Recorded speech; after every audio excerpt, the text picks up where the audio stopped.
Good morning, good afternoon, and good evening, everyone. Welcome to today's session, which focuses on a Python tutorial demonstration showing how to access and use data from the Copernicus Marine service. My name is Marine Delorme. I'm a Training and Capacity Development Officer at Mercator Ocean, and I will be your host for today's webinar. The goal of this notebook is to guide you step by step through the analysis of sea surface temperature variability and climate-driven changes in the Black Sea.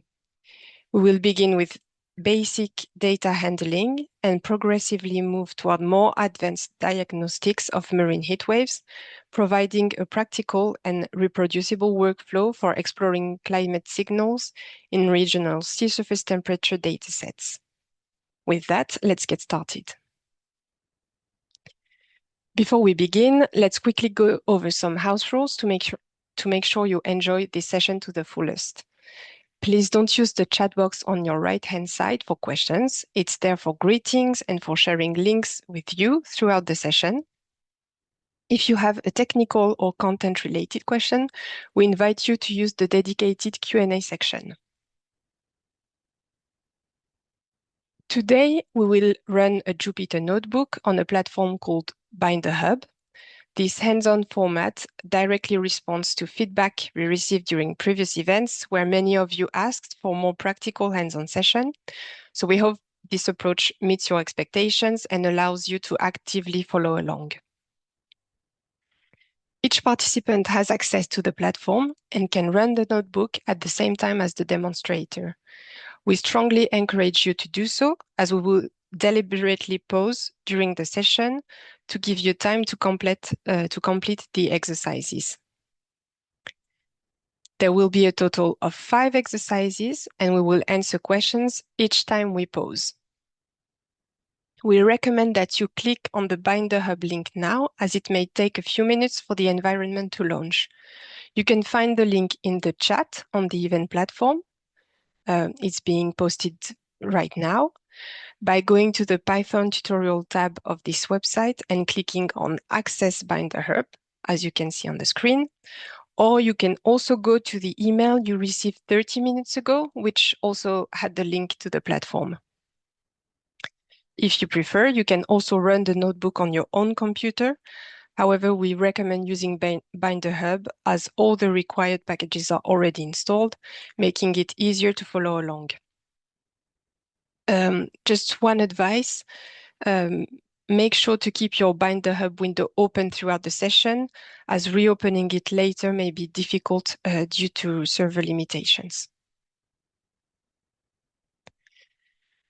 As I mentioned earlier, we will answer questions each time we pause for an exercise. You can submit your questions at any time using the Q&A button at the top of your screen. Simply click on it to open the dedicated space where you can ask your questions directly to Alexandre, who's going to be today's presenter. If you prefer, you can also scan the QR code on this slide to access the Q&A on your phone, for example. And while you are in the Q&A section, you will also find a short survey about today's webinar in the polls area. Feel free to complete it at any point during the session. We will also send you the survey link after the webinar, so you can fill it out later if you prefer as well. Finally, we encourage you to visit the guidelines and resources section on the event website.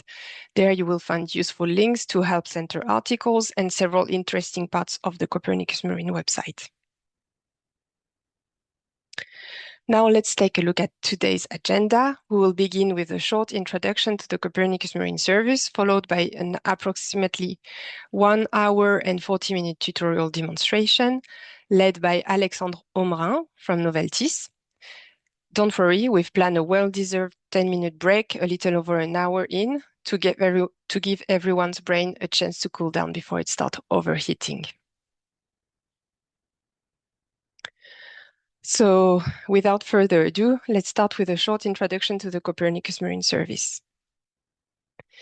Copernicus is the European Union's Earth observation program. It was launched in 2012, and it's now one of the world's leading sources of operational environmental data.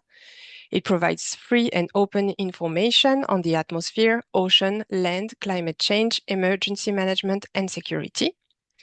All Copernicus services share the same objective, delivering reliable, long-term Earth observation data accessible to everyone at no cost.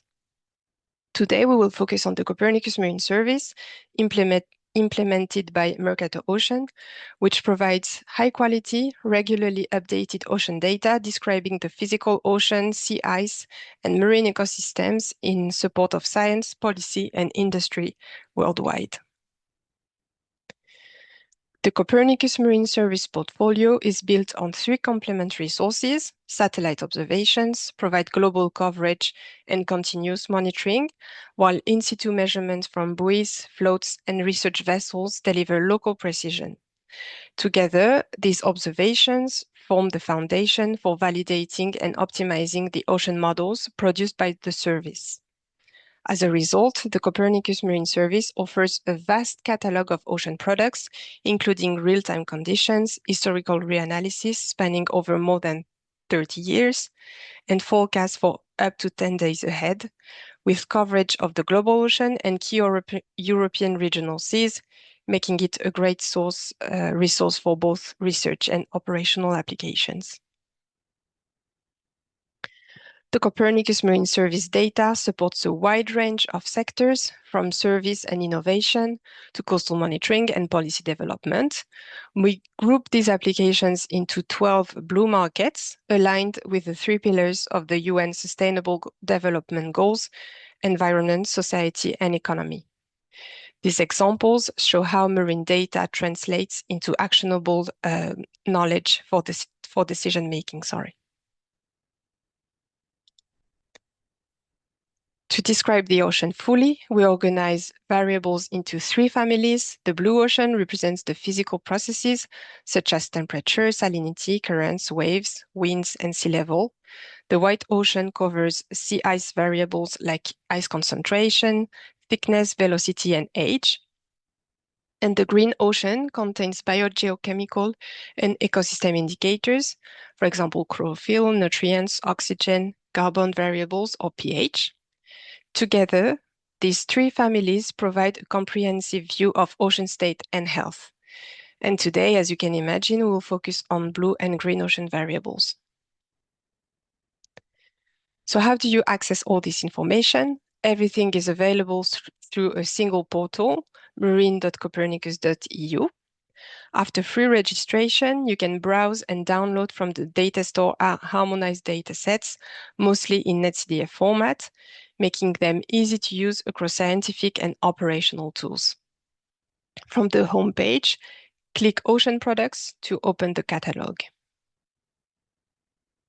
And last but not least, beyond downloading data, you can explore it visually using our online tools accessible via the Ocean Visualization tab.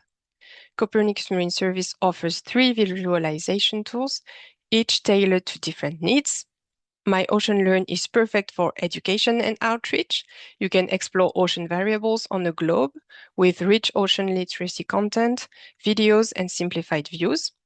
My Ocean Lite is ideal for quick interactive exploration of the essential ocean variables like temperature, currents, ice, pH. You can access live data, zoom into regions, view forecasts, and share. And My Ocean Pro is dedicated for advanced analysis.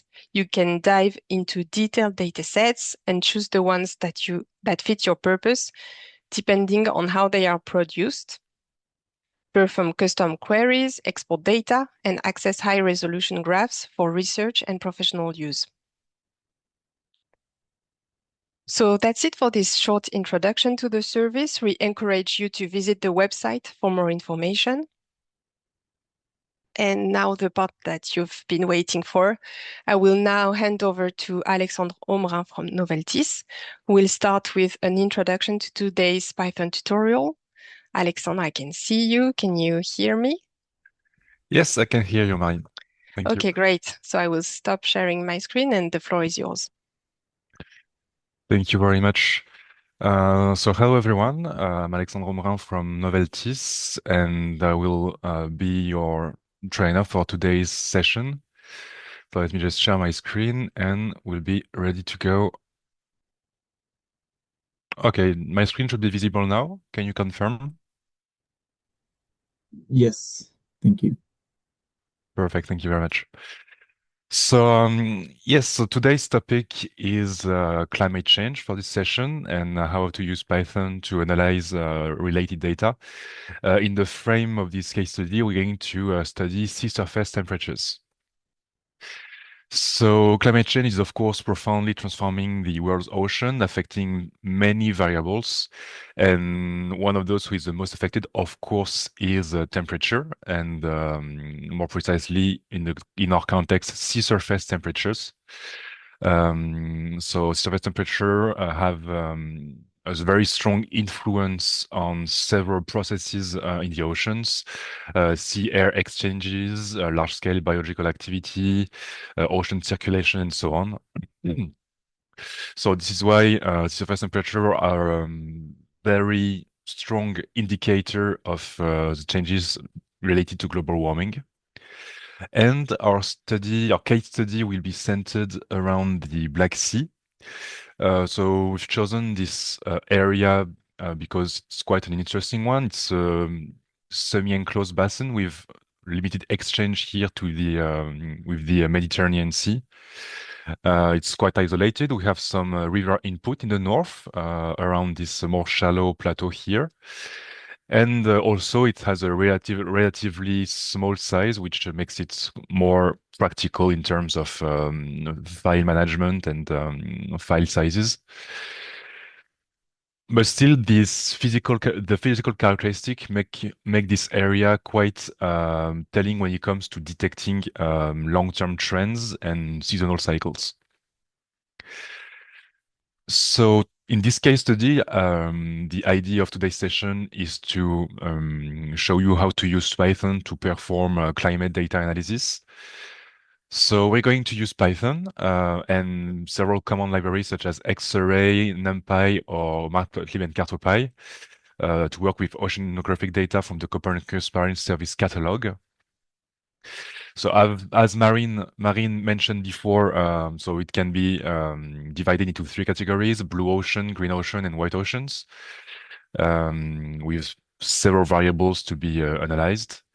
And we're going to work with NetCDF data, which is a file format that is very commonly used in the scientific community because it is a self-describing file which comes with a lot of metadata that allows any user to have the hands-on information on the data that they are analyzing. So you'll see that we use several of those files in the later sections. So just to remind you of the goal of the notebook, it's a step-by-step guide through the analysis of SST data. And we start with very basic data manipulation, and we progressively build towards more advanced diagnostics and manipulations. So if you're following this with Binder Hub, you probably also have access to this notebook, and I strongly encourage you to execute the notebook at the same time as me, because you will see that there are some practical exercises that you can do, and well, it will be more practical if you're at the same point as I am when I give you time to do the exercises. So, as I said, we will be working with Python. So if you're not very familiar with Python, here are a few key points that explain why it is so commonly used in the scientific community. So first, it's a very readable syntax that's very easy to learn. It has a very powerful scientific ecosystem with several libraries that are freely available and easily installable. It has a strong community support with all any library is very well documented, and we have countless examples of code uses that we can use to help ourselves code. And Python scripts and notebooks are very easy to share and are easily reproducible. So, which is why you will see that in our context, Python is very practical to manipulate gridded data sets, especially NetCDF data, which you will see in later sections. And finally, if you're not familiar with what the Jupyter Notebook is, it is actually the file that I'm showing you right now. So basically, it's a notebook that combines text and code. So here, for instance, I'm showing you the text part of the notebook, but you will see in later sections that we have some code cells here that we can execute within the notebook. So it's a great way, especially to do tutorials like this one, but also to share code, to share methods. So Jupyter Notebook is a very great tool. And if you're working here with on the Binder Hub interface, to make this notebook work, make sure that on the top right-hand corner here, you have the Python 3 kernel activated. This will allow you to be able to execute the Python code that is in the notebook. So if you're already familiar with Python, you probably already know some of them. So those are libraries that we're going to import in the notebook to perform our calculations.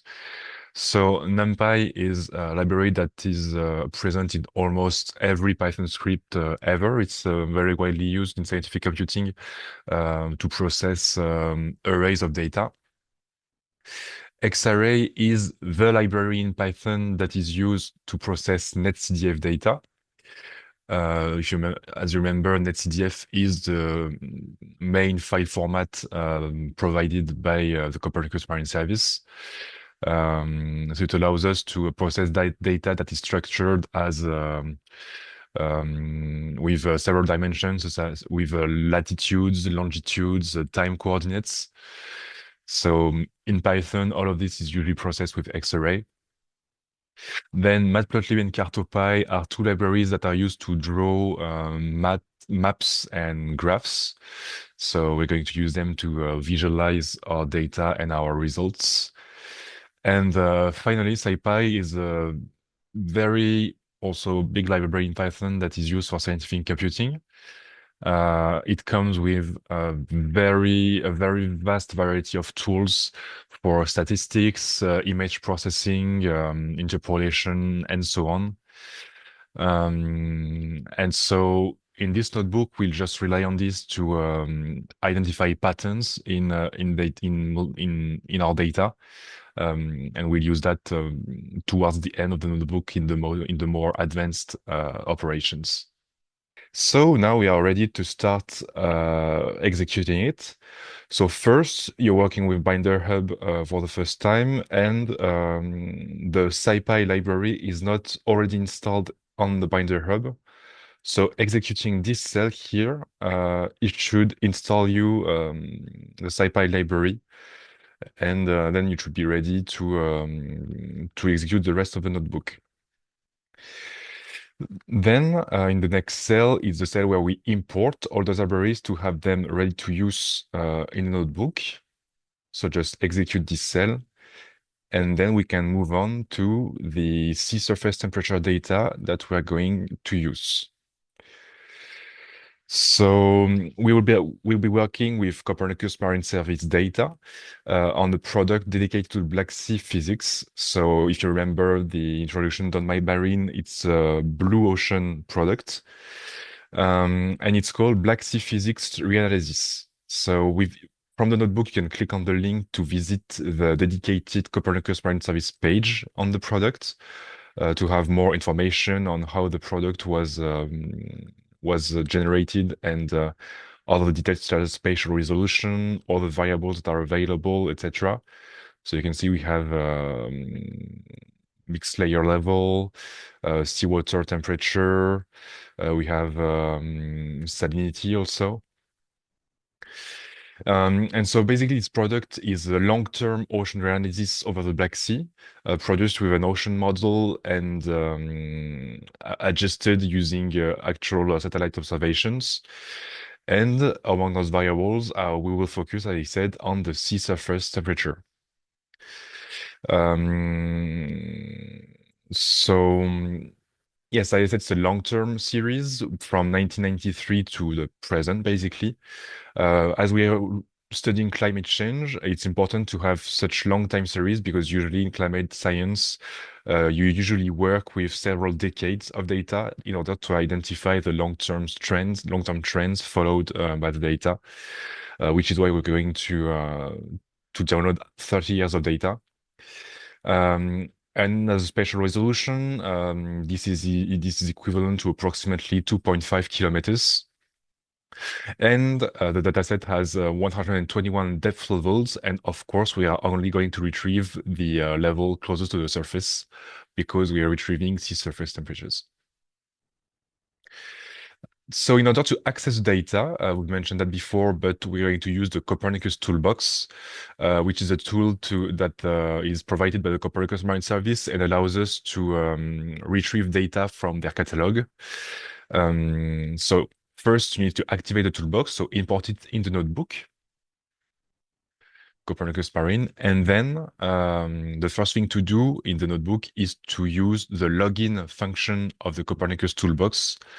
This will actually create a credential file in your local repository in this Binder Hub. So you just have to enter your credentials.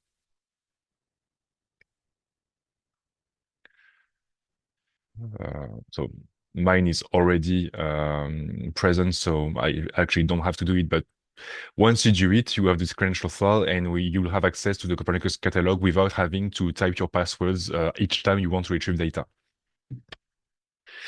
Then the function that we're going to use to retrieve the data is the subset function. So this function has a dedicated documentation on the Copernicus Marine Service website. So we can visit the page to have more details on how to use it. And in order to use it, we have first to write a data request that we're going to send with the subset function. So as you remember, we want temperature data at surface level from 1993 to 2023 because we want 30 years of data. And we're going to use monthly values because it's a sufficient temporal resolution to perform the analysis that we have planned. So to write this request, we have to fill in this formula here. First, we need to find the dataset ID. So you remember that we have a dedicated page here on the product. We have a data access tab here. And then we have several sub-datasets available. And here we want to find the monthly temperature here. And we have the ID here that we can copy and paste it here. We want to retrieve the variable name, which is the temperature. So you can click on Form to have more detail here. And you can see the variable name is written here. So copy it and paste it in the variables item. Then you need to set up a start date and an end date for the retrieval of the product. So here we've defined them here. So beginning of 1993 toward the end of 2022, 30 years. We want the depth. We want to specify the depth level here. So it is the exact level of the closest layers of the surface, which is 50 centimeters. So write the same for minimum and maximum depth. And finally, output directory. So you want your product to be downloaded in the data repository here. Alexandre, we have one Yes. question that I just wanted to ask you before you go further that we got on Slido. Someone says, I can't edit the username and password in the notebook to log in and download the data. Any suggestions? Do you have any?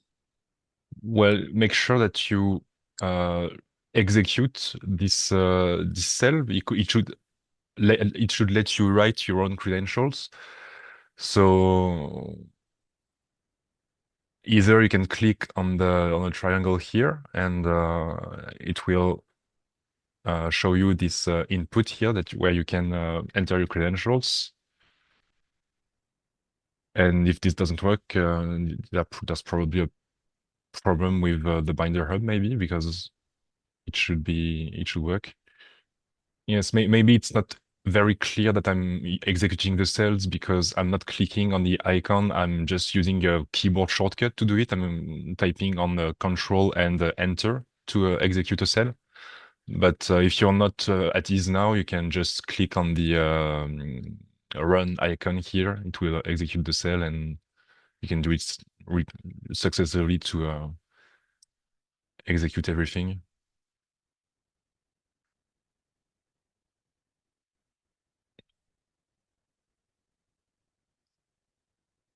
So I'm just going to move on, and don't hesitate to tell me if Yes, there is please. we have to go back on this issue. Yeah. Yes, please go on. Thank Um, okay, so as you can see here, we have successfully downloaded the product. You can see that it is in the data directory here. So I've executed cells several times, so you can see that yes, I have some doubles here, but my NetCDF product is present. And now using xarray, I can open it. So copy the file path in the cell. And when you open it, you will have this output here, which we can explore very quickly. So we can see that we have 4 dimensions here. We have a time dimension. You can click on this icon here to show a sample of the data, and we can see that it goes from 1993 January to 2022 December. As this question notices, so there is a way to display the temperature variable metadata and check the unit of the temperature. So the temperature is here. You can see that it is related to time, depth, latitude, and longitude. So it's along the 4 dimensions here. And on this icon, you can show additional metadata on any variable. So it's here temperature, but you can also do it on the others here.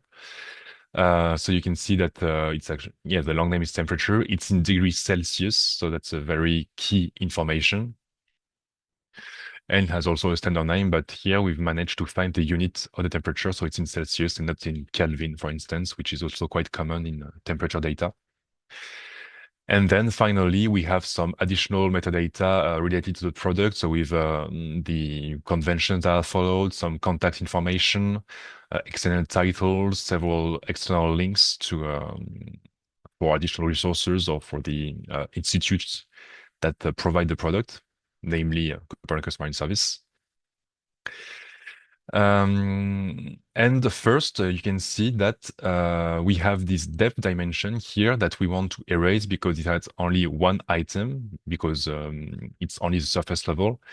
And if we keep this 4th dimension in our dataset, it will likely produce errors in later analysis.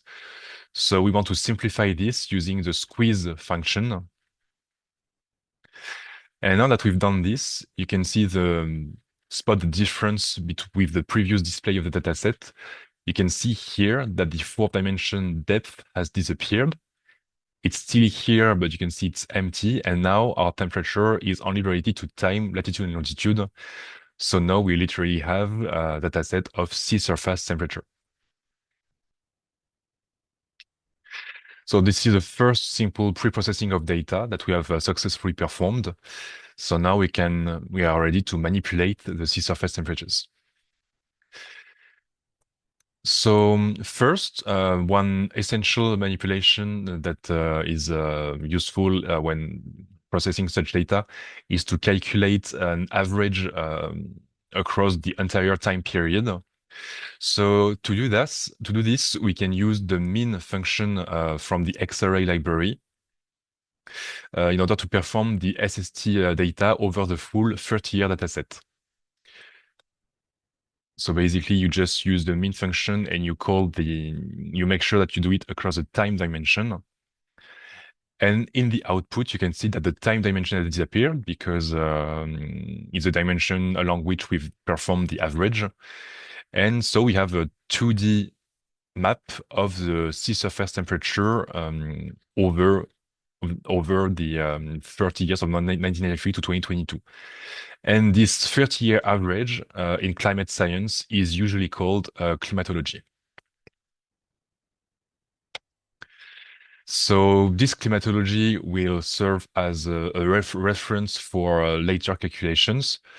But first, what I would like to do now is to visualize on a map this climatology of sea surface temperature in the Black Sea. So first, I'm going to show you step by step how to draw a map in Python using Matplotlib and Cartopy. So first, of course, you need to define the coordinates of the corners of the map. So you define a minimum, maximum latitude and longitudes with this cell. Then you initiate the map, so it will just build a figure and axis object. So first, for now, it's only a blank rectangle, but we're going to fill it with geographical characteristics. Then we can add some geographic context using Cartopy. So here in those lines, you can see that I'm adding coastlines, the country borders, grid lines, and so zooming in on the box that we have defined previously. So you can see now that we are indeed centered around the Black Sea. So with this cell, I'm just copying those lines in the Python function so I can reuse it in a single line later on because we're going to draw many maps in this training.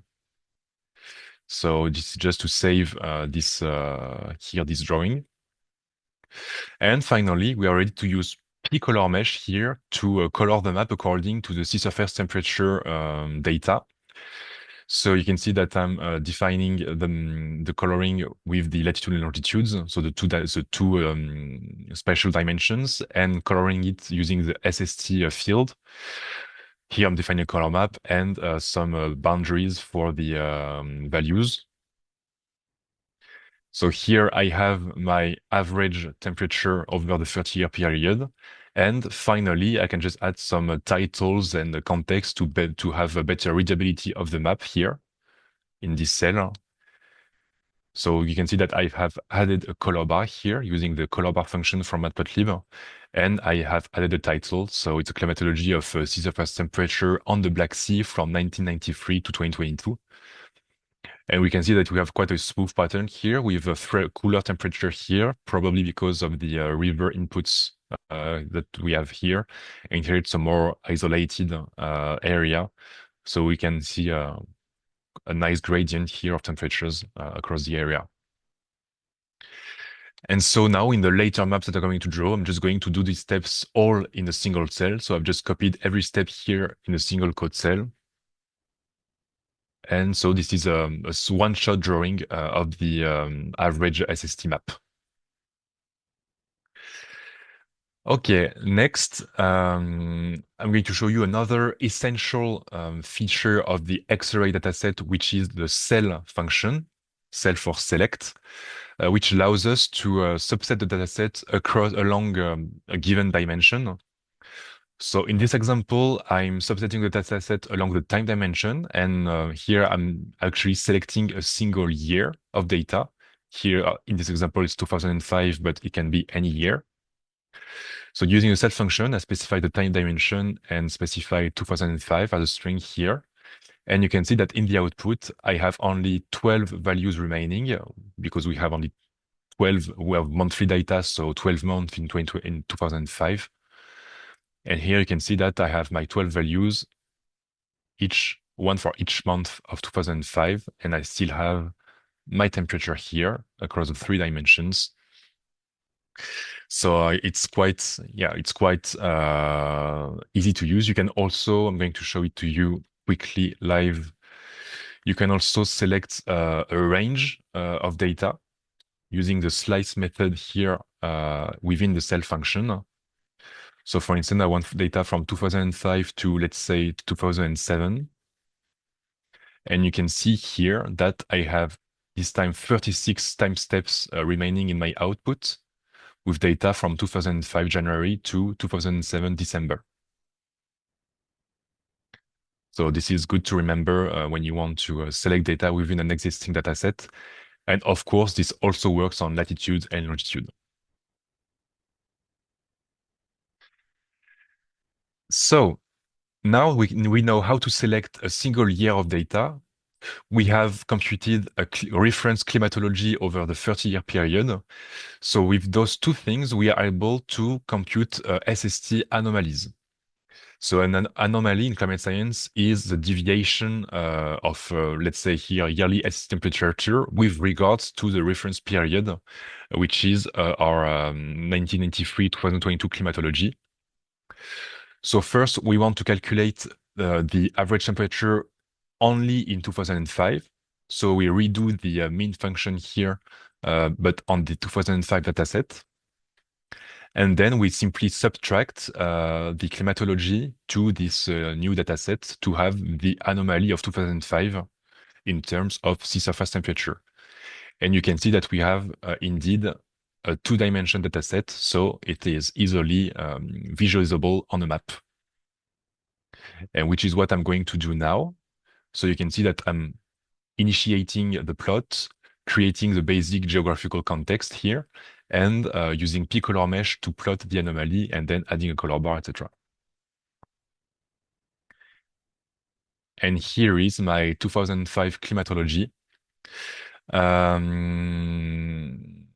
So now I propose to you an exercise if you are executing the notebook at the same time as me, is to plot anomalies for other years. Here are the outputs that you should obtain for each of the year of the time period that we have available. So I'm just going to give you 5 minutes to try to reproduce the analysis on another year and see if you can get one of those maps here. So yes, I will come back in 5 minutes and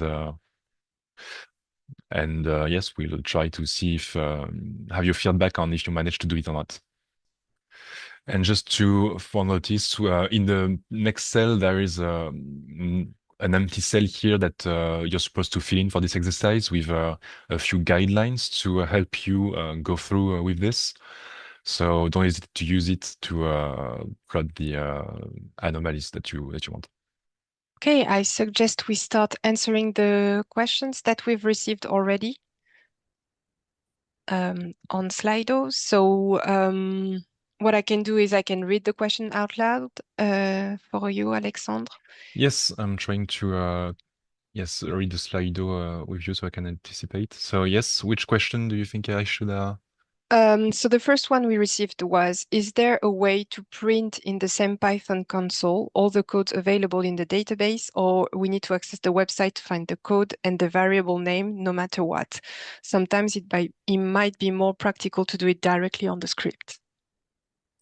I'm not sure I understand the question actually.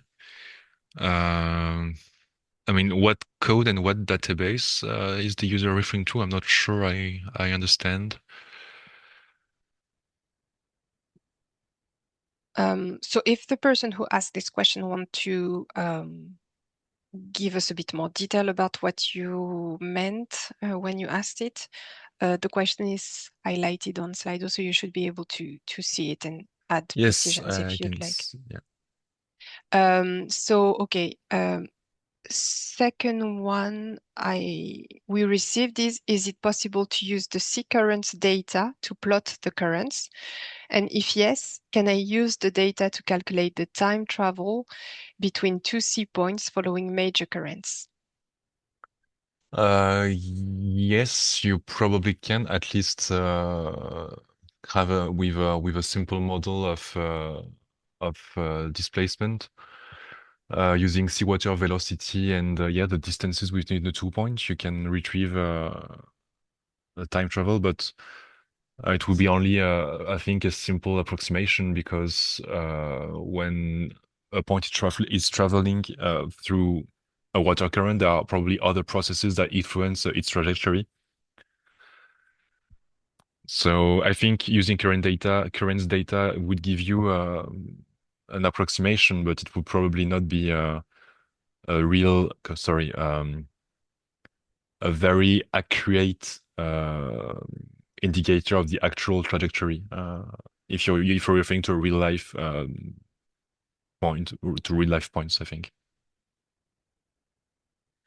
Okay, thank you. And the third question we received is, I am more used to working with environmental data in RStudio. I would like to ask if there is a way, for example, a toolbox similar to Python's, to open NetCDF files directly in RStudio, or if this is something planned for the future. Yes, there are libraries in R that allow you to work with NetCDF data. So I'm less familiar with R than with Python, for instance, but we have colleagues at Noveltis who do trainings also here with the Copernicus Marine service who provide R tutorials working with NetCDF data. So I think they are probably in the Jupyter Notebook database R tutorials that use such libraries. So maybe you can refer to that to work with the same datasets but with R. Okay. Oh, actually, we got one new question, which is to evaluate the effect of climate change in temperature in the long term, what database can I use? I think it's a very fast question. Yes. So I don't think on the Copernicus Marine service that there are climate projections data available. But on other services, you can find some predictions made by models. I know that in the ECMWF, you can have CMIP5 data, which is which provides monthly climate projections. So perhaps you can refer to such data sets to do the work you intend to do. It's also publicly available. And yes, I think it provides several simulation from the that were used for the IPCC, so the Intergovernmental Panel on Climate Change. And it provides you with several scenarios of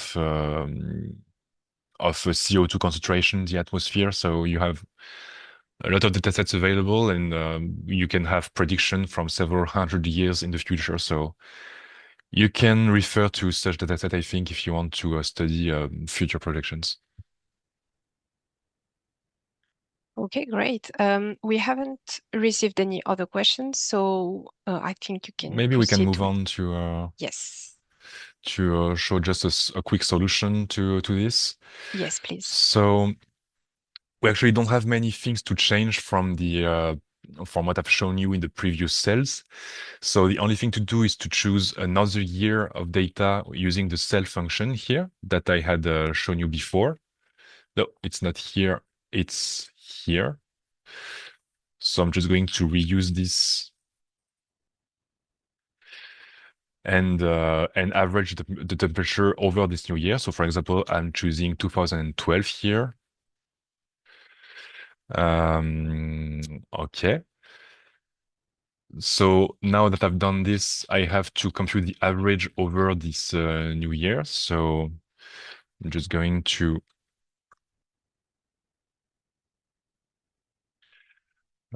sorry, I have it already copied somewhere, so I can go quicker using just copy and paste here. Yes. You can see that performing the mean across the time dimension. And then I have to compute the anomaly using the climatology that we already have. So the anomaly of 2012 will be this average temperature over this year minus the climatology of the 30-year reference period. And finally, I just have to visualize it using a p-color mesh. So the function that we have used here. Make sure that this time it's the anomaly from 2012. Same color, etc. I don't have to change anything here. And then remember just to add the color bar and title. And we should have, just need to correct the year number in the title. And we have here our 2012 climatology, and we can see that contrary to 2005, in 2012, temperature were much warmer than the reference period over this year. And you can see that it's consistent with the solution here. We have this spot here in the middle, and we can see it here also. And you can perform the same operation on any year you want to explore a little bit the data. All right. Do you have any questions, or should I move on? We just received one last question, which I think Yes. is very short to answer. And it is it possible to download seawater temperature at different depths? Yes. If you remember in my data request here, we have minimum and maximum depth items.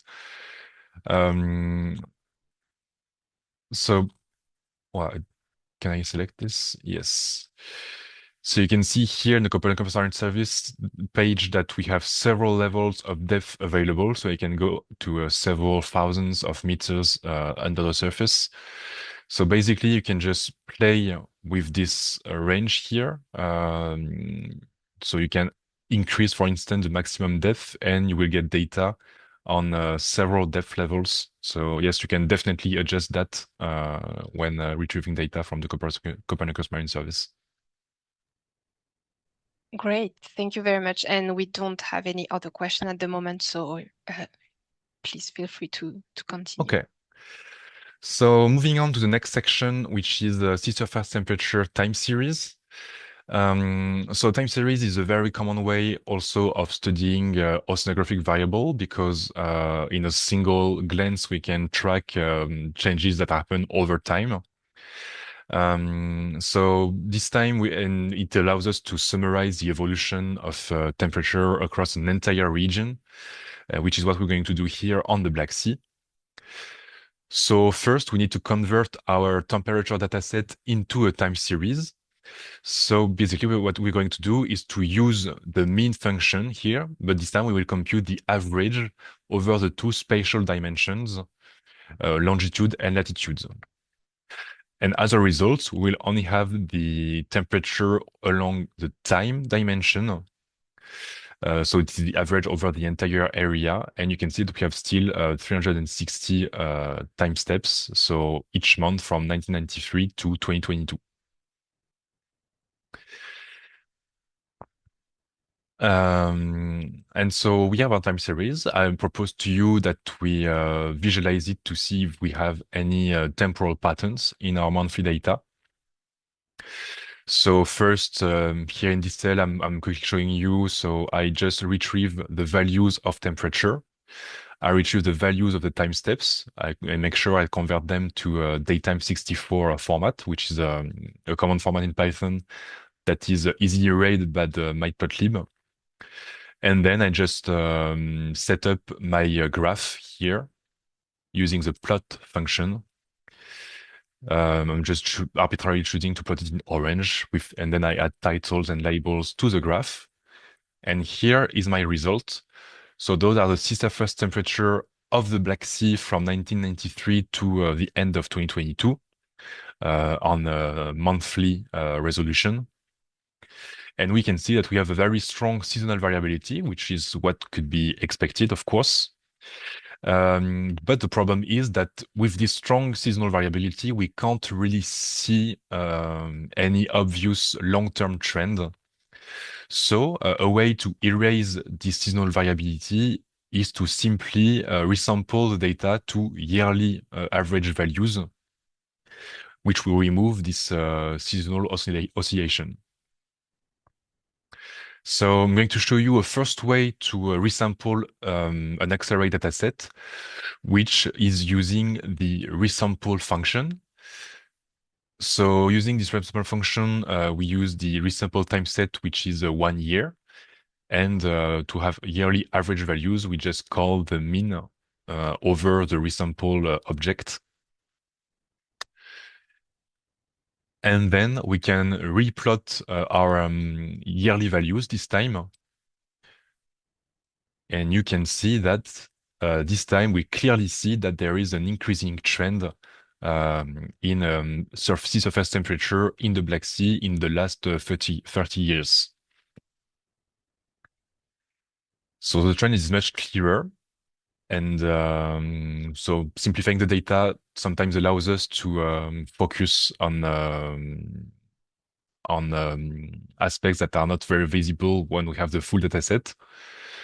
And in the next section, so we have this qualitative view here, and the next section we will try to estimate it in a more quantitative way by performing a linear regression using the least square method.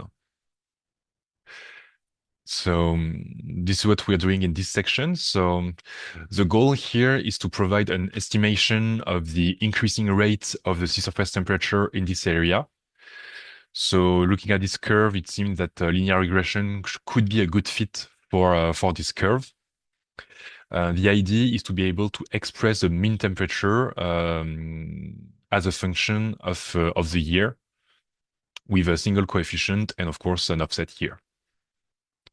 A is usually called the slope and B is usually called the intercept of the linear regression. And to do that, we're going to use the polyfit function from NumPy. So Python provides a vast number of functions depending on the library to perform this operation. So this is purely an arbitrary choice. It uses the traditional least square method. So the goal is to minimize the residuals between the trend line and the actual data points to find the line that best fits the data. So first, to do that, we're going to retrieve the years that we have in our data. So you can see it goes from 1993 to 2022. We have our 30 years of data. Then we retrieve the average temperature values for each year. Here they are. And then we can call the polyfit function using the two variables that we have retrieved here. Make sure it's degree 1, so it is a linear regression, so polynomial of the first degree. And the slope, so the A coefficient here, gives us the warming rate of the data, which is here 0.60 degrees Celsius per decade. Small exercise for you now would be to try to plot this trend line over the yearly data set that we have plotted before here. So you have all the tools that you need to plot this trend. So here is a template here that you can fill in to make this new graph. So I'm going to just give you 5 minutes to try to do that, and I'll come back and show you a quick solution. So good luck to you, and in the meantime, we'll try to answer questions if there are some. Okay, we can try and start answering some questions. Yes. So once again, if you have any question, you can post them on the link that was posted in the chat. The first one we received is, what do we have to watch out for if we want to change the variable that we study? For example, if we want to study about the wave height of the Black Sea. First, you need to make sure that the variable is available in your dataset. So, sorry, I'm going to go back to my data request. So if you remember here, I've specifically requested for temperature data. But if I were to analyze, let's say a wave, a significant wave height, I'm not sure if it's available in the same product, but for the sake of the example, let's just say I want to study salinity, for example. So I can see that in the data access tab, I have another ID here, identifier for the salinity data. So in order to retrieve salinity data, I'm actually going to show you that later on, but retrieve the ID and make sure that you have retrieved also the variable name here. And then you can modify your data request in order to retrieve the salinity here. And this works for any of the variables. For the currents here, you should have probably several data sets available. So here, for instance, there are two variables that you can retrieve from this data set. So the eastward water velocity and the northward water velocity. So yes, first make sure it's available and that you have downloaded it. And then when you're working with the data, you usually select the variable that you want to analyze. So here we have this one. You can see some of my code cells. For example, here you can see that when I plot the temperature, I specify it here in the code. So basically, you just have to make sure that you're using the right variable name when you call for data values in your code. Great, thank you. We just have one other question, which is considering the amount of data requested for a certain range of depth, what is the quickest way to get data with a mean and max depth between, for example, 0.4 and 0.6? I try to fetch the data, but it takes a lot of time and it works a lot on my CPU. Yes. Well, actually, using the Copernicus Toolbox Python API here, like I'm doing in this tutorial on the Binder Hub, is one of the quickest ways I've known to download the Copernicus Marine Service data. And of course, yes, depending on the area you're working on and on the number or depth level that you are trying to retrieve, it can indeed be very heavy to download. So in the case of the Black Sea, with only surface level data, I think we actually have quite light data sets. I don't know if you can access the actual size of the data, but it's all working pretty quickly. But I think the depth level that you're specifying, so between 0.4, 0.6, I'm assuming it's meters. You should be very close to the surface level. So I don't think you should have many. I don't think it should be a lot heavier than what I'm working with. But perhaps you are currently working on other areas than the Black Sea that are probably wider and require more, I don't know, data space and CPU power to process. Okay, yeah, so the answer is the toolbox that you're using in this tutorial then. Yes, it's the quickest way I've worked with until now to download data. I mean, it's taken me only a few seconds to download quite heavy data sets, so it works quite well in this environment. Okay, great. We just received another question, which is what if we want to analyze or download a few parameters at the same time from the same data set? How can we do it? Yes, so that really depends on the product that you are working with. So you can see here on the Black Sea Physics reanalysis, every variable is separated, separated with each single data identifier. So with this product, you actually have to download each dataset separately. So there are not many modifications to do to your data request to be able to download everything. But as I've mentioned before, you just have to change the ID and the data name several times for each data that you want to retrieve, and you'll have one file per variable in your data directory. But for other products in the Copernicus Marine Service, there are actually products that provide several variables in a single ID like this. And this time, your NetCDF file here, you'll have several data variables available in a single file. But that really depends on the product structure provided by the Copernicus Marine Service. So it's yes. it's case sensitive. So there is not a universal rule. It really depends on the product that you're working with. Okay, great. Thank you. We don't have any other question to answer at the moment. So if you want to go back to the exercise Yes. and give the answer. Yes, so it's not too difficult. So the idea is to generate a common plot of a trend line above the actual data, which is very commonly done in scientific computing. So if you remember, we wanted to model the data as a single degree of polynomial. So a function of year of the years multiplied by the slope plus an offset. So we just have to rewrite this expression, but as code, actually. So we need to find our A coefficient, which is the slope. It is the warming rate, actually. So, and we want to build our value list using this. So remember that we need the years that we had retrieved before. We multiplied with the slope variable here that we have computed using the linear regression. And we add the B coefficient, which is the intercept.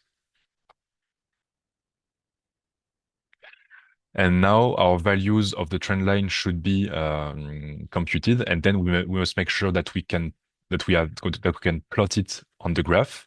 So we need to complete this function here. We have also a to-do commentary here. So we can inspire from the previous plot here. So this time we want the trend values. No, it's not that like this. It's the vals trend variable name. Just choose a color. Let's say blue. And let's say I just want to have a dashed line for the plot. And it should give me a nice trend line here. And I can also add a label. And it is displayed here. And so this is a very common plot in scientific computing and yes, data analysis and modeling. Okay, so in this section, to end this section, I'm just going to show you a quick, more advanced plot, which is mapping the SST trends, but across the entire area.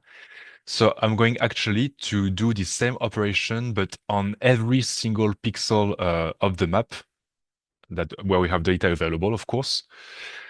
So this time I'm going to also resample the dataset to yearly values, but this time at every point of the map.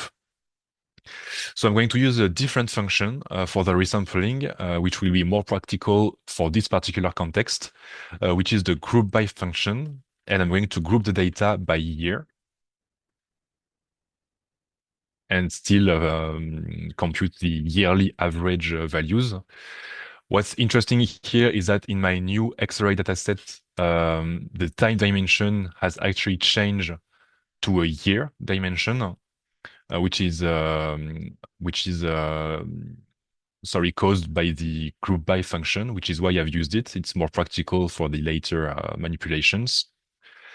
And then I can use also the polyfit function from this time built over xarray, but like it's is exactly the same function as NumPy, but adapted to the xarray dataset to perform it across the year dimension, and it will perform the regression over each latitude longitude point of the data.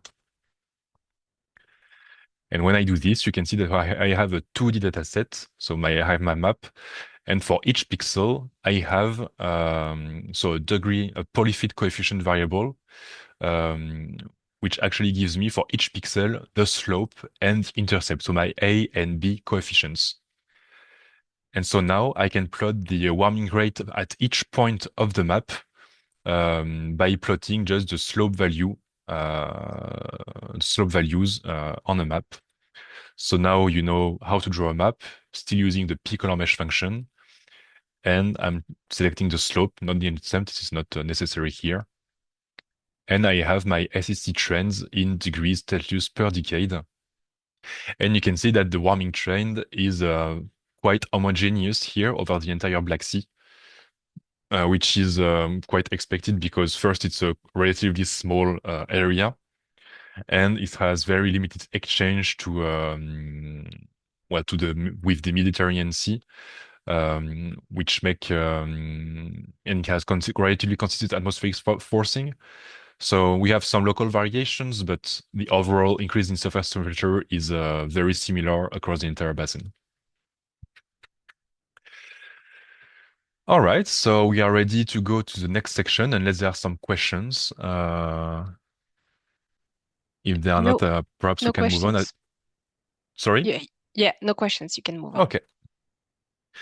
So yes, I don't think we have time for a coffee break now, so I just move on.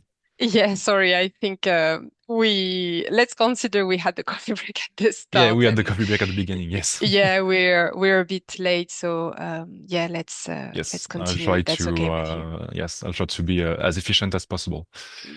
No problem. Thank you. So here's a quick section on correlation of the sea surface temperature with other variables, because when studying oceanography data, it's quite interesting to see how different variables interact with each other. And here in this first example, we're going to see how the sea surface temperature interacts with salinity data. So to do this, we are going to use the core function of the xarray library to compare the salinity and temperature datasets. So if you have followed, you probably seen that in our same product, Black Sea Physics Analysis, we also have monthly salinity data. So this is great for us because we are going to compare two variables that come from the same product. So the two grids are aligned. We don't have any interpolation work to perform. So we can compare the two datasets without any further preprocessing. So you can see that this time I'm retrieving the salinity data. The variable is written as SO, same depth levels, same start and end dates, and same directory. You can see that it's only taken me a few seconds to download the data. And I have my new data set here. You can see it was created 15 seconds ago. And when I open it, it has exactly the same structure as the temperature dataset.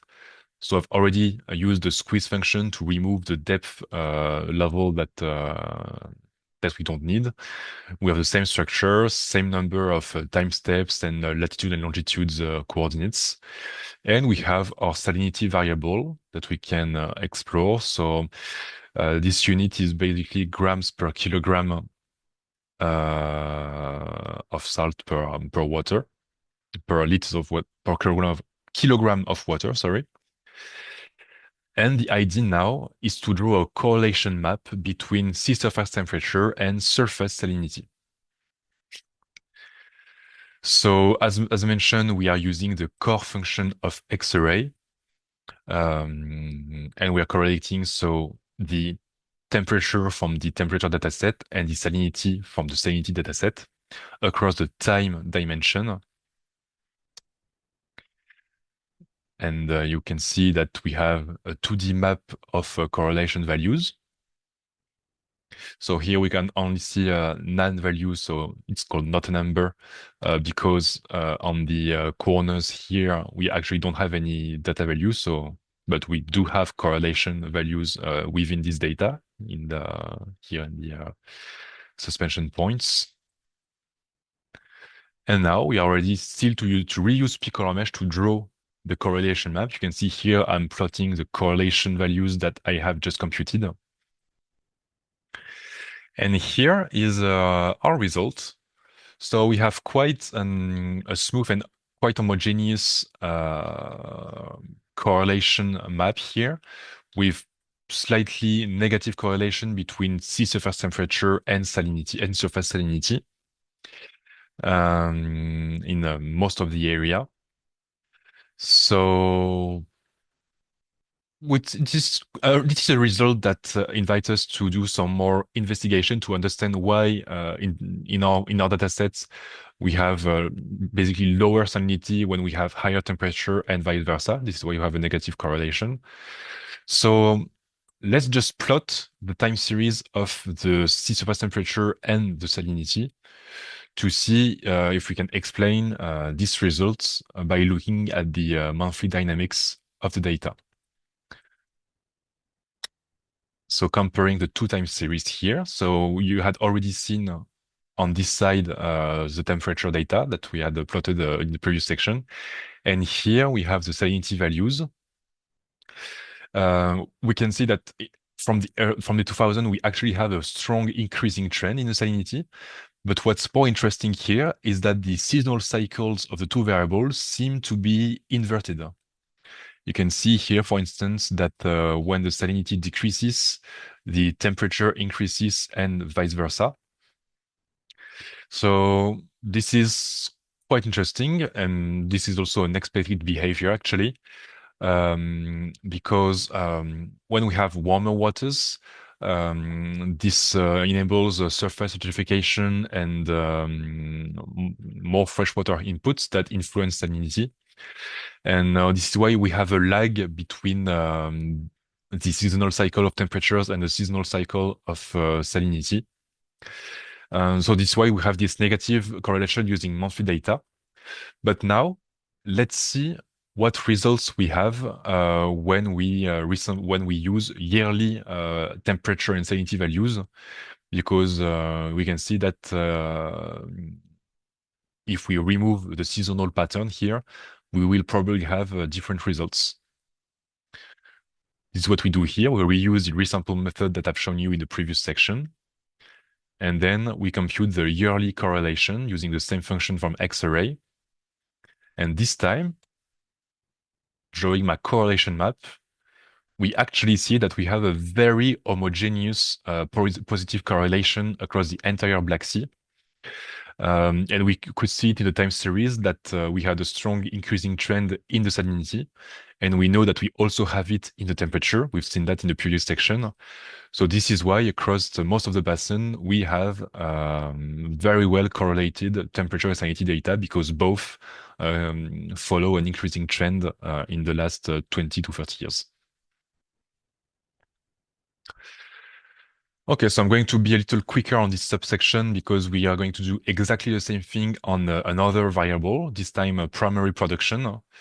So basically, primary production reflects the rate at which phytoplankton converts inorganic carbon to organic matter. So it's a very strong indicator of the biological response of the ocean to environmental condition. So this time we're using another product, which is the Black Sea biogeochemistry reanalysis. So it's from the same provider, so we won't have any pre-processing to do. But this time it's a green ocean product because this time we're using a variable that refers to the biological activity in the Black Sea. So same thing as usual, go to data access and find the variable that you want to retrieve. So here we're using the monthly primary production here. So we copy it here. This is the name of the net primary production variable. Same start and end date. Make sure that you have retrieved the exact depth level for the surface. Takes a few seconds, yes, 2 seconds. You can watch the data set, so it's also been pre-processed. We have still 30 years of data in monthly values. We have the same number of coordinates, so this is a good indicator that the two datasets will match regardless. And so now, I just quickly resample it to yearly values and compute the monthly and yearly correlations to see if we also get different patterns depending on the temporal sampling of the data. And I'll draw the two maps. And you can see here that same thing as the previous case study of salinity. We have very different results depending on if we correlate monthly data or yearly data. So first, in the monthly data, we have positive correlation between the temperatures and the biological response in the north of the Black Sea, but we have tend to have negative correlations in the south of the sea. So this is probably due to favorable growth conditions. We probably have a lot of nutrient inputs from the rivers here, especially near the coast. This is very visible. And we have some negative correlations here, probably due to seasonal limitations on nutrients. So I think the biogeochemical physical analysis provide nutrient variables. So if you're interested, you can also retrieve this data to check on this hypothesis. But when we switch to yearly data, you can see that we have very strong negative correlations between the two variables.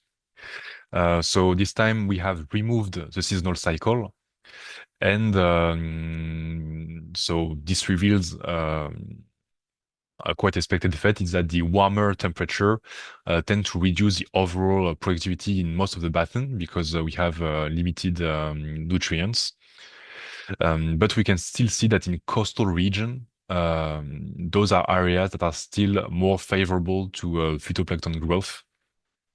Because it's probably in those areas that we still have nutrient availability.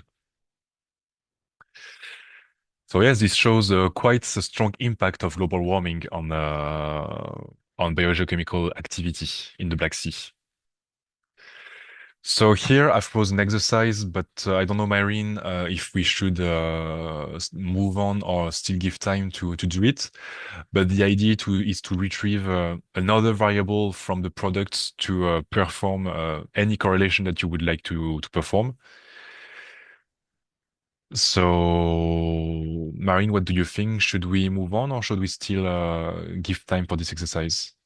How many exercises do we have after this one? We have two after this one. Okay. I think, yeah, maybe, I think it's the one that is the easiest to move on from because we already shown two examples, so it's just a matter yes. of repeating the operation. Yeah, okay. So yeah, maybe leave this one for now. We will make sure to send you the tutorial with all the correct answers after the event. So leave this one for now, and we'll have more time for the two remaining. And I know the last one is quite interesting, so I think it's better Yes. to keep some time for this one. Yes, and if when the demonstration video is available, I actually show how to some other correlations to yes to complete this section, so you can refer to that also. Can we just take 1 minute to answer a question we Yes. received, and I think is a good time now to answer. The question is it possible to compare in a similar way as done now two variables from two nearby pixels, for example, ocean waves and runoff? Trying to make sure I understand the question. So yeah, the idea is to compare two data sets, but that show different physical phenomenon. Um, I think in order to do that, you will have to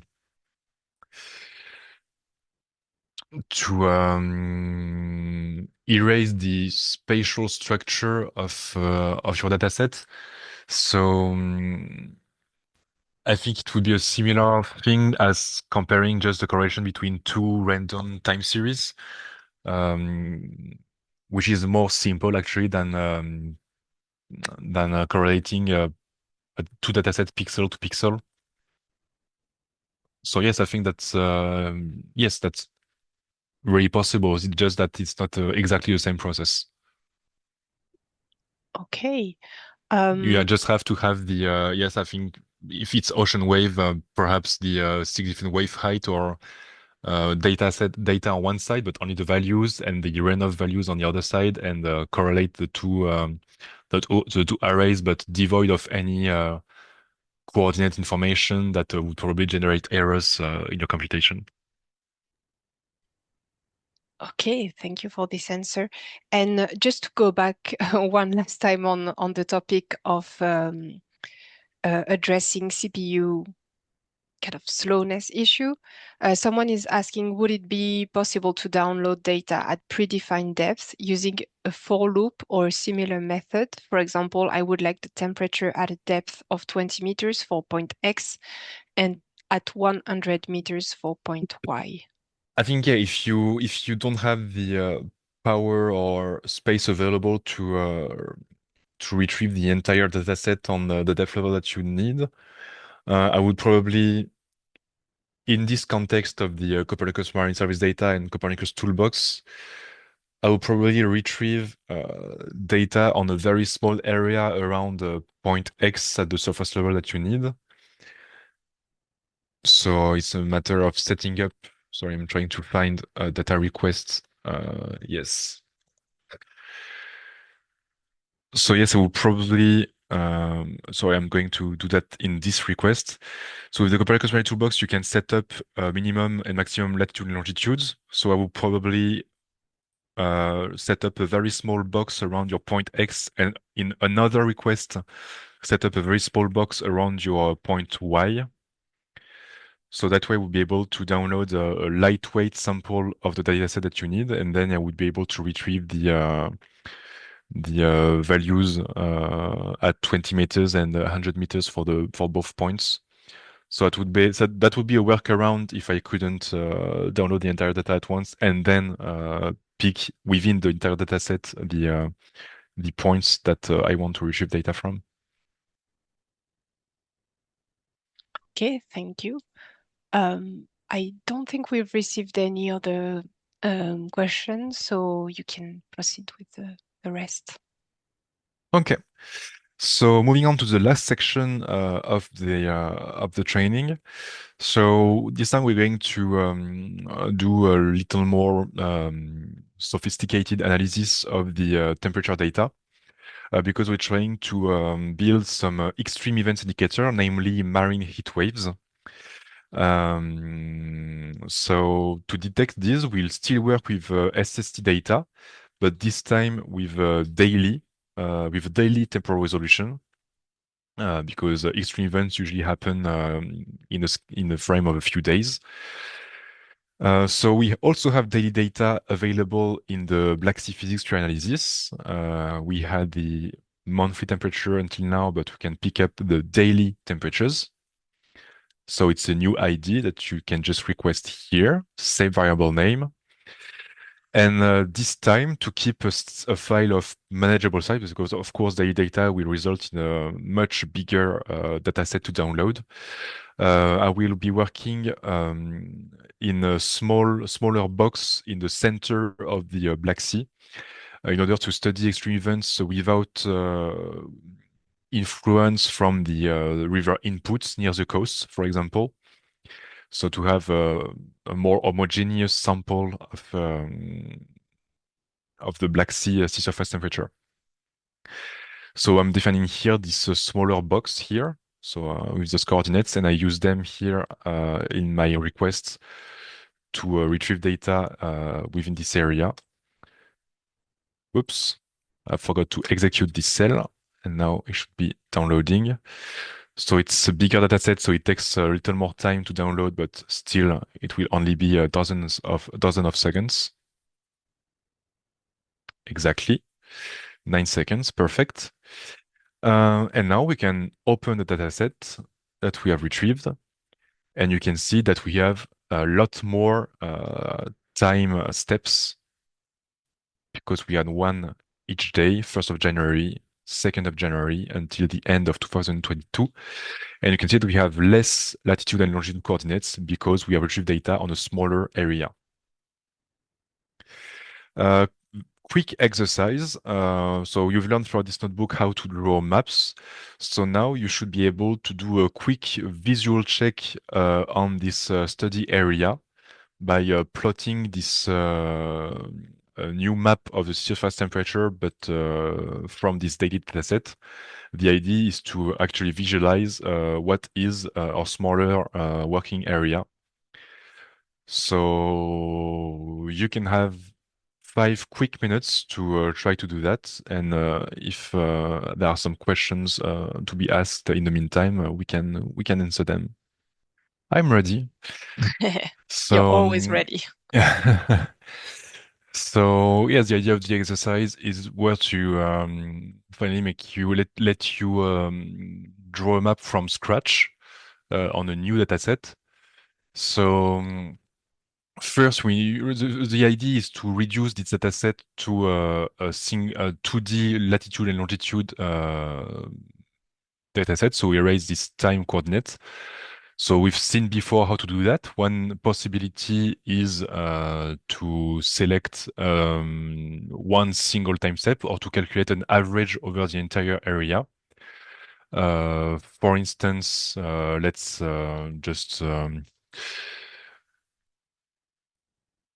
select one single day of data to plot. So we'll use the self function that you have seen before. And this time we want to select a single day. Let's say the first day of the data. So 1st of January 1993. So this has worked. You can check quickly that we don't have any time coordinate anymore because we have a single day of data. And now just draw the map. I can still show you step by step. So initiate the plot, add the basic geographical context, use the P color mesh function to draw the temperature data over the map. So I'm just changing a variable name to have the one that I've just computed. And finally, just add the color bar to better read the data. And you can see here that we have quite a more homogeneous area over this simple area. So you can see that we don't have any data in those areas where we have all the river inputs. So I've chosen a time step in January, so we have quite a low temperature. You can just tweak here with the scale of the color map to have a more contrasted colors here in the temperature data. So yes, this is the area we're going to work with when computing extreme temperature events in the next section.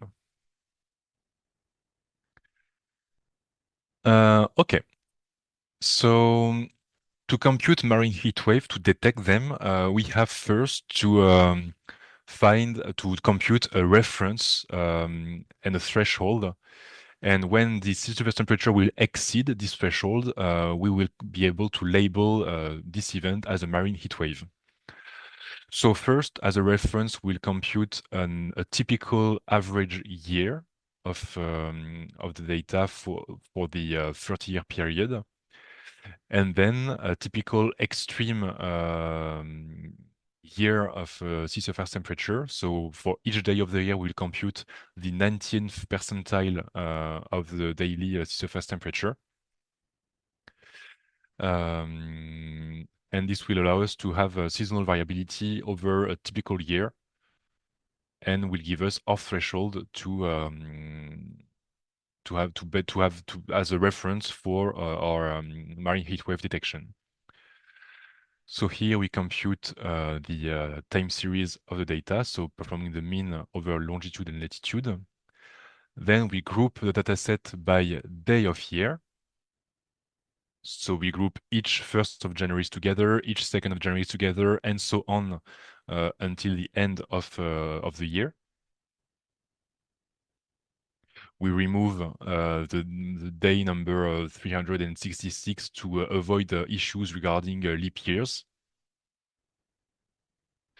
And we do that. So we've done that for the average, and we also do it for the 19th percentile using the quantile function.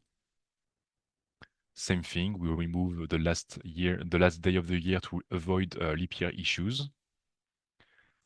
And here are our two I would say climatology, but it's basically uh, in black the typical average year in terms of sea surface temperature. So from day 0 to day 365, so 1st of January to end of December. And in orange, this is the 19th percentile. So this is our threshold. And if we have SST values above this line for a given year, we can say that this such an event is a marine heat wave. And of course, and also it's a marine heat wave if this exceeding lasts more than 5 days. It's a typical threshold also about duration. So now we should be able to detect marine heatwave events with this reference. So here is the method of detection that we have coded here, but here is a brief series of bullet points to help you understand what is performed. So first, for a given year, so we choose a year, we compute the daily average SST over the area. Then we compare it to our threshold here, our orange line, and we identify consecutive periods above this threshold. So those will be potential marine heatwave events. As I've said before, those events have to last more than 5 days to be labeled as marine heatwave events. So we filter out the shorter events. And finally, so all we have left to do is to count the number of events and report the longest duration. So this is what is done in those functions. So we have here a small function to filter out the short true runs, and here we have the display of the results, so the year we have chosen, the number of marine events, and how long the longest of the year lasted in days. So we can test this tool now. So for instance, here I will be using 2019, for instance. So in year 2019, apparently we had 4 marine heatwave events, and the longest one lasted 30 days. So in the next cell, I can show you how to visualize this through a series of plots. So I'm just going to plot the year 2019 over this graph. And you will see here the visualization. So 2019 is in red. And we can see here that this 30-day long marine heat wave is probably this event here, where we can see that the red line exceeds the threshold from here at the beginning of June to the end of June. So this should be about 30 days indeed. We have another event here in between November and December. We have a last one here, and you can look more closely to find the fourth one, which was referred to. There is a possibility that we have this exceeding for more than 5 days here, though this is probably the fourth one. So yes, this is a nice visualization and very telling about marine heat waves. And in this last exercise, I will let you use this tool and develop do your own little development to explore the other years of the data and try to find which year was the one with the longest marine heatwave event and which was the year with the most numerous marine heatwave events. So if you can find this, well, it will probably show that you have gotten quite familiar with Python. So there are several ways to perform this exercise. There are some very simple but well, I would say time-consuming ways, but there are also efficient ways if you are perhaps more experienced with Python. So I'm going to give you also a few minutes to try to do that, though this is probably a little more advanced. And if you feel that you can do it, you can also plot the yearly counts and longest durations of over the years to see if you can visualize any trends in extreme temperature events over the last 30 years. So we'll let you some time to do this exercise and come back to show you a solution in a few minutes. Thank you, Alexandra. I just want to add, because we're a bit over time, so I just want to say now, if you need to leave, that's obviously absolutely fine. We'll make the replay of the session available on the event website in the coming day. You will also receive a certificate of attendance by email, and we will make sure to share with you the final tutorial with all exercise filled out. So yeah, obviously, thank you for joining. If you have to leave now, and apologies again about the technical issue, but if you have a bit more time to stay with us, we'll go through this last exercise together in a few minutes. Okay, drum roll. Should we show the solution for the last exercise from Yes, today? let's wrap it up. I'm going to code here in this area. So as I've mentioned, there are several ways to do that. So in any if you get creative, there are an infinite number of possibilities. So I would say the first thing you think about is the naive way of doing it, which is repeating this execution, but on other years and note the statistics for each of the year that we have computed. So you can see that in the previous years we didn't have any marine heatwave events regarding to our reference, but in later years we do. But what I'm going to show you is a one-shot method of retrieving the answers for the questions.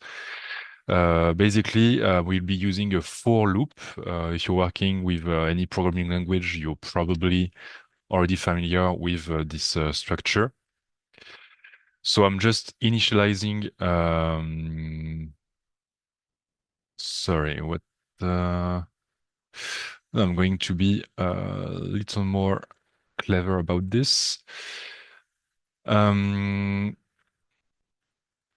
I'm just going to initiate a maximum duration and a maximum count variable that I'm going to edit across a for loop. So first I initiate my year values. Actually, I'm initiating empty lists of max duration and counts and my heatwave counts. And so I'm setting up a for loop over the year values. And for each year, I'm just have to use my detect marine heatwave function. So I'm using still the daily time series of temperature. The year here is chosen from the loop. I have my threshold here. I'm not printing the results because I don't need to. I just want to save the values in variables. And then I add the variables in my to list here. So at the end of the loop, I will have in this list the count of the number of marine heatwave for each year and their maximum duration for each year. Next, I'm just converting those lists in the NumPy array format. So it's a simple conversion because the format is more easy to use afterwards. And then using the argmax function from NumPy on the two lists, I can actually retrieve the index of the maximum duration of a marine heatwave event. So it will give me the year of the maximum of the most of the longest marine heatwave event. And same thing, using the argmax, I will retrieve the index of the year of which has the most numerous marine heatwave events. And then I can just print the answers here using those two indexes in the list of the year values. So it takes some time to use this function on the 30 years of data. But what I can see here is that 2018, according to my script, is the year with the most numerous marine heatwave events. And 2020 is the year with the longest marine heatwave event in the Black Sea, which lasted 97 days. So we can quickly check that in our visualization here. So let's say I want to look at 2018. So we have 9 marine heatwave events. And if we plot it, we can see that on several occasions here, we indeed exceed the threshold on a lot of very short occasions. And if we look at 2020 here, we can see that here, from the end of September to almost the end of the year, I don't think we go below the threshold here. We indeed have a very long here marine heatwave event at the end of the year 2020. We have some more smaller here. Yes, we have 6 of them in total. We have a very intense one, but short one here. So yes, this is consistent with our findings here. And finally, as a bonus, I can use these lists that I have computed to perform 2 very small plots here, just to see the evolutions of the number of marine heatwave events over the years, and the evolution of the duration of the maximum duration of marine heatwave over the years. And if I do that, I can see that over the years we have more and more frequent marine heatwave events. We can clearly see an increasing trend here from 2000. And it's quite the same observation here with the maximum duration of the events. So we have a very strong internal variability, but still we can see that, especially since the early 2000s, we can see quite an increasing trend. So we don't have a lot of data points, but we can probably expect that in the future, because of global warming, we'll probably have more frequent and more intense marine heatwave events in the Black Sea. Okay, so I think we can finish this tutorial. So we are reaching the end of this training. So I think you have now plenty of tools to perform manipulations and data analysis over the Copernicus Marine Service data catalog, especially regarding climate change, because we have some tools to perform long-term trend analysis, correlation with variables over very long periods. So yes, I hope you enjoy this training, and I thank you very much for your attention. So if you have any question, feel free to ask. Thank you very much, Alexandre. We actually got one question on Yes. the chat in relation to the solution you just presented. The question is, could we use a loop that takes all the years from the data set without creating the list range 1993 to 23, sorry, so that can be extended to other data sets with a different time range?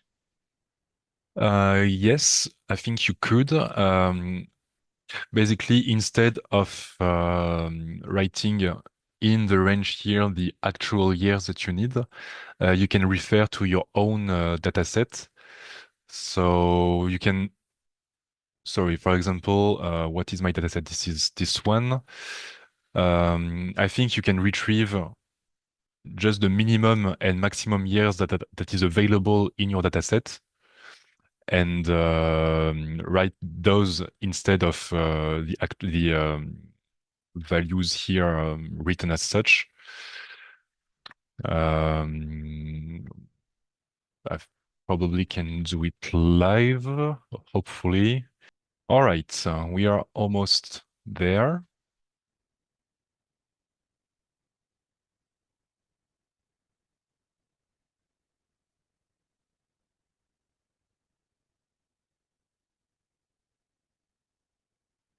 And yes, I got my results. So basically here, what I've done is to convert the 2 time steps, the maximum minimum, into years. So datetime 64 is a format that starts in 1970. So you have to add it to get the actual year of the data, which is the minimum maximum. And then for any dataset, you can perform the analysis on the entire range if you have a different time range than 1993 to 2022. So in my case, I get the same results, but if I had a smaller dataset or longer dataset, I would probably the analysis would be on the entire period, depending on the dataset. So yes, it is entirely possible. Okay, thank you very much for suggesting this other solution live. Um, I think we are reaching the end of today's tutorial, so I will just take 2 minutes to give you some final answer about recording and all other elements. So thank you again, Alexandre, for the session today. I hope it was very useful to our participant, and obviously we are very sorry about the technical issues we had at the beginning. And hopefully we could find a solution for that. So I just wanted to let you know that you'll find both of the replays and the polls on the event website through the menu at the top of the page. We will also send you an email to let you know when the replay is available and the link to the poll about today's webinar. So if you could let us know what you thought of this live tutorial demonstration, it would be good. It means we can organize more of these events in the future if this is something that you find useful. And sorry, I just wanted to also let you know about the Copernicus Marine Service YouTube channel, where you'll find a rich library of webinar replays and training sessions from the past few years. They're all freely available, of course. Each video focuses on a specific theme, whether a region of the world, a blue economy sector, a practical example of how ocean data supports real-world applications. So it's a great way to deepen your knowledge at your own pace and explore use cases that match your interest. You can also discover all the Copernicus Marine events, both upcoming and past, via the Events tab in the top right menu of the website, where you can open an event page for details and registration. And we will just finish today's session with a short note about the next event we're organizing. It's going to take place on the 3rd of February. And we are going to focus on the My Ocean Pro viewer. This will be a step-by-step live tutorial to show participants how to use the viewer and get data from it. Once again, it will be a hands-on session, so feel free to register if you're interested in this. You'll have the opportunity to manipulate the viewer during the session, and you will be guided by our presenter and a series of practical exercises once again. And please note that places will be limited, so we encourage you to check the event section of the Copernicus Marine Service website in the coming week to secure your spot. So once again, we hope this webinar was useful to you. Thank you for joining. Apologies for the technical issue at the beginning. We will leave you here now. Have a great rest of your day, and goodbye, everyone. Thank you again.